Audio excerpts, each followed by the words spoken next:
अगर आप भी सरकारी नौकरी की तैयारी कर रहे हैं और वैकेंसी का इंतजार है तो ये खबर अब आपके लिए है। जी हाँ, एनटीपीसी में बम्पर वैकेंसी आई है। आज इस वीडियो के जरिए आपको बताएंगे कि कितनी संख्या में ये वैकेंसी आई है, साथ ही आपकी आयु सीमा क्या होनी चाहिए, आपका एजुकेशन क्वालिफिकेशन क्या होना चाहिए, किस तरीके से आप इसके लिए प्रिपरेशन करेंगे और इसकी अंतिम तारीख कब तक है। तो आप हमारे साथ अंत तक बने रहिए। तमाम अपडेट इस वीडियो के जरिए आपको हम देने वाले हैं। तो एनटीपीसी ने असिस्टेंट एग्जीक्यूटिव ऑपरेशन के पद पर आवेदन जारी किया है और इस भर्ती का आधिकारिक नोटिफिकेशन भी जारी हो गया है। आपको बता दें कि एनटीपीसी की आधिकारिक वेबसाइट careers.ntpc.co.in पर आवेदन की प्रक्रिया चल रही है और बहुत ही कम समय बचा है। आप बहुत जल्दी जाकर के इसके लिए आवेदन कर दें, क्योंकि इस भर्ती के लिए जो आवेदन की आखिरी तारीख है वो 1 मार्च 2025 तक ही है। इसलिए बहुत ही कुछ घंटों का वक्त बचा है। आप जाकर के जल्दी से जल्दी इस पर अप्लाई कर दें। एक बार फिर से हम आपको वेबसाइट बता देते हैं, careers.ntpc.co.in पर जाकर के आप आवेदन कर सकते हैं। तो चलिए अब आपको ये भी बता देते हैं, क्योंकि रिजर्वेशन भी है तो ऐसे में कौन से वर्ग में कितने पद खाली हैं उसके बारे में अलग अलग जानकारी आपको विस्तार से दे देते हैं। अनारक्षित वर्गों की अगर बात कर लें तो 172 पद हैं, यानी कि 172 पद है।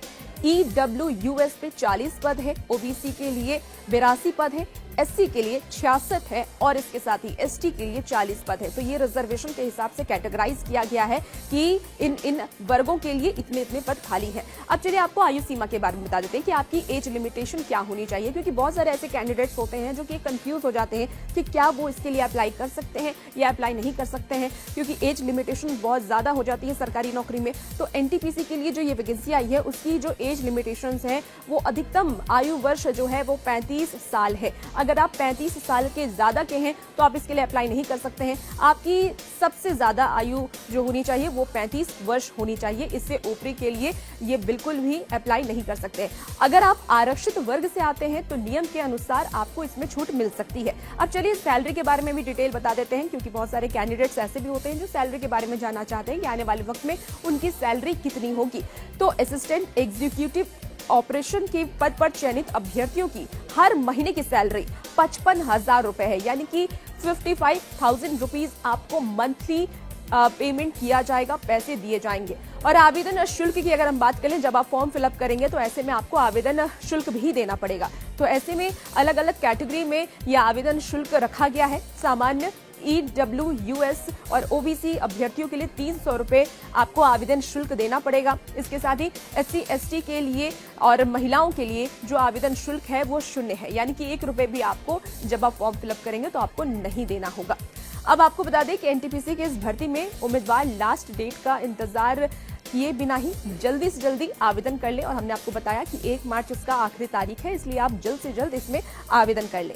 और इस भर्ती से संबंधित अन्य किसी भी जानकारी के लिए आप आधिकारिक वेबसाइट पर जा सकते हैं, वहां से आपको पूरी जानकारी मिल जाएगी। उम्मीदवारों को किसी भी मान्यता प्राप्त विश्वविद्यालय से BE, BTech डिग्री, इसके साथ ही मैकेनिकल, इलेक्ट्रिकल में न्यूनतम 40% अंकों के साथ होनी चाहिए और साथ ही ऑपरेशन और मेंटेनेंस में न्यूनतम 1 साल का अनुभव भी होना जरूरी है। योग्यता संबंधित अन्य डिटेल आप वेबसाइट पर जाकर के चेक कर सकते हैं। जो आधिकारिक वेबसाइट हमने आपको बताया उस वेबसाइट पर जाकर के और भी योग्यता की विस्तार से जानकारी आप देख सकते हैं। और भी ऐसी ही वैकेंसी से अपडेट वीडियोस के लिए आप हमारे साथ बने रहिए और देखते रहिए कड़क।